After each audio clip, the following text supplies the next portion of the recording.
Now, Jesus addressed this in the book of Luke with the prodigal son. And it seemed like there was this man, a very wealthy man. He had a huge estate, and he had two sons that helped him watch over the estate. One day, ordinary day, one of the sons comes and says, "Dad, I don't like working here anymore. I can't do it. I am not happy. I do not have peace of mind. Please give me my inheritance so I can go off on my own." Well, that's a tough decision for the father to make. He didn't feel the son was ready to handle a great deal of money. Yet at the same time, he knew if he denied his son that right, his son wasn't going to be happy at home. He wasn't going to be happy. Things were going to be disruptive. So his quickest road to peace was, "Okay, son, I'll grant you what you wish. You're old enough to make your own decisions now." Well, it turned out the father was right. The son that got his inheritance and left spent it foolishly. And it wasn't long before he was absolutely broke. He couldn't even get a job until finally he landed a job tending to the pigs at a hog farm. He also had to take up residence at the hog farm because he had very little money and couldn't find a place to stay. It was the worst, most humiliating job that anybody could possibly have. One day his father took off for a ride to a neighboring village, and as he did, he passed the hog farm, and he saw his son working with the pigs. His heart went out to him. He felt so sorry for him. So he got off his horse and went over to him. His son fell to his knees and said, "Father, I've made a big mistake. You were right all along. I am sorry. Please forgive me." The son didn't ask to come home. He didn't ask for more money. He just wanted his father's forgiveness for the great error he had done. And his father said, "Of course I'll forgive you." He took him up in his arms, took him home, restored him to his present position, or his past position, and threw a big feast for him. They call it the fatted calf, which is the fattest calf in the yard. They took that and they butchered it, and they had that as the great feast to welcome his son home at last. Well, the other brother wasn't so happy.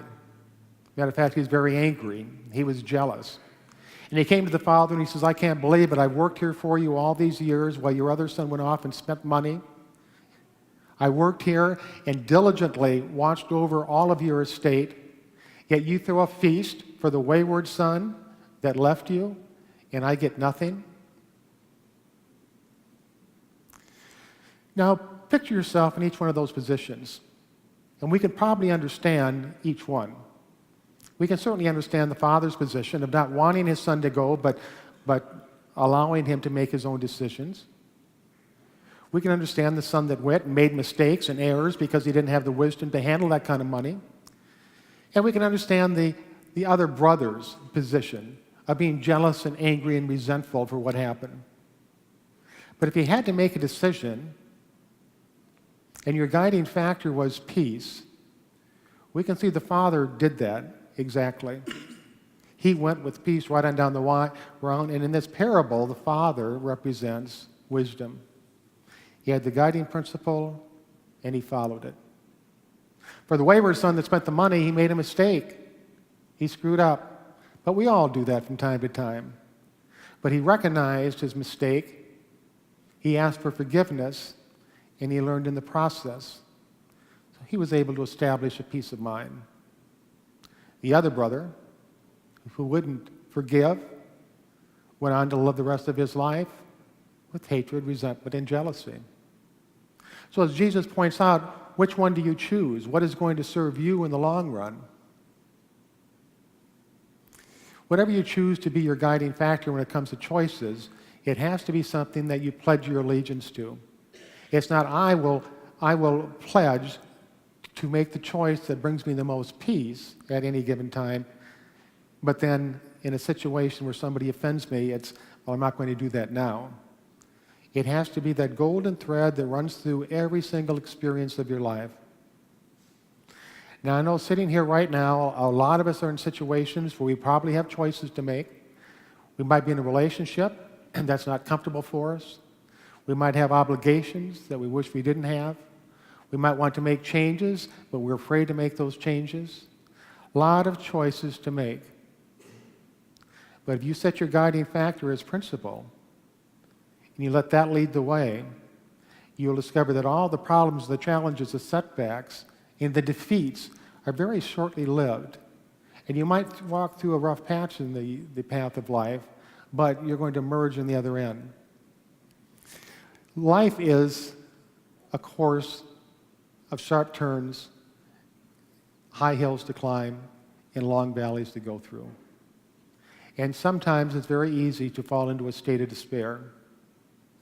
But always on the path of life, no matter how rough the road is, if you lift your head up, you discover the scenery is always grand. We just keep moving forward and we go through those things. See, the bottom line here is, how do you want to spend your time? It's just as simple as that. You have time, you have life. How do you want to spend it? Do you want to spend it feeling bad, or do you want to spend it feeling good? Imagine for a moment that there's a knock on your door, you open it, and there's somebody standing there with an envelope that has $168 cash in it. And the person gives you the envelope, says it's from an anonymous donor, and the money's all yours, except you can't give it away, you can't save it, and you can't spend it on bills. You have to go out and spend it on yourself. So I ask you, how would you spend the money?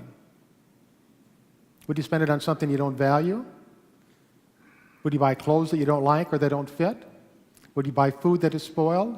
Would you buy a car that doesn't run? Would you buy something that you know is going to bring problems into your life? No, of course you wouldn't. None of us would. We would spend the money on something that we value. It's the same thing with the time that we have. From this moment right here, right now, to next week at this exact same time, you have 168 hours. How are you going to spend it?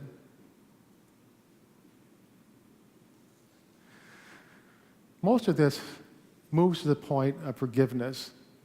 When something disrupts our lives, when somebody offends us, when somebody does something that makes us resentful, we have two choices. We can carry that with us down the path of life, or we can absorb it, we can process it, and we can forgive it immediately. Why spend more time on something that puts you into a state of anguish or deep hurt than you have to? And living with the unforgiven is a process of not forgiving. And living with the unforgiven is the adversary, the enemy, the demon, the foe of peace of mind. Now, I know many of us here in the past have had times when we've been resentful, when other people have hurt us. And sometimes forgiving is very, very difficult. It seems like when we forgive, all of a sudden it's going to make like it didn't make any difference that it happened, or that the people are getting off because of their wrong actions. But it's not that at all. Forgiving is giving up something for something.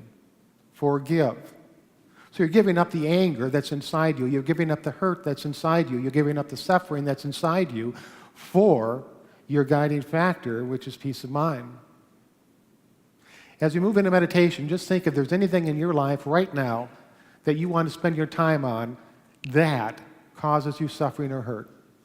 Is there anything over the next 168 hours that you want to spend your time on that does not serve you or serve your guiding principle? We'll now move into meditation.